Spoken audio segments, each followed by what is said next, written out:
Okay, so this video is going to be on epistatic interactions, or epistasis.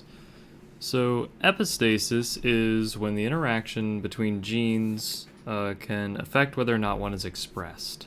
So one allele will stop another allele from being expressed or affect the way that it is expressed.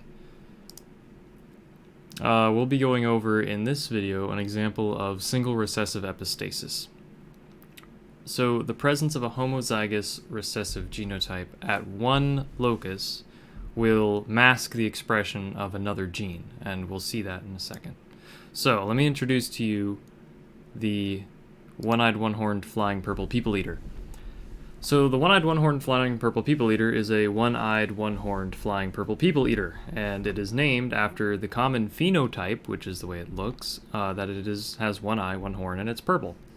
But there are actually two other colors of the one-eyed, one-horned flying purple people eater, and the color of the organism is actually determined by an epistatic interaction. So we actually have a peach people eater and a pink people eater. So we'll say for this we're going to assign genotypes. Purple is any organism that has a dominant A and B allele.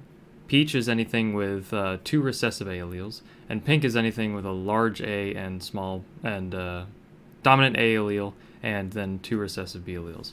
So the pathway for this epistatic interaction would be that we start with our peach precursor, and if we have a dominant A, we will move on to the pink intermediate form, and then if we have a dominant B, we will continue to the final purple people eater form.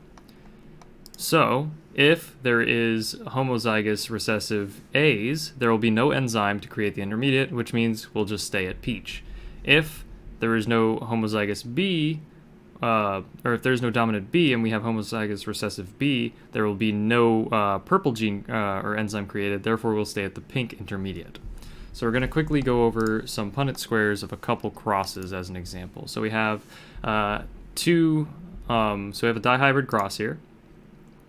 So I'm going to really quickly run through. These are both purple to begin with, and you're going to see that after we complete our Punnett square, we have our ratios. This is representing the colors of the offspring, and we're going to have 9 purple, 4 peach, and 3 pink.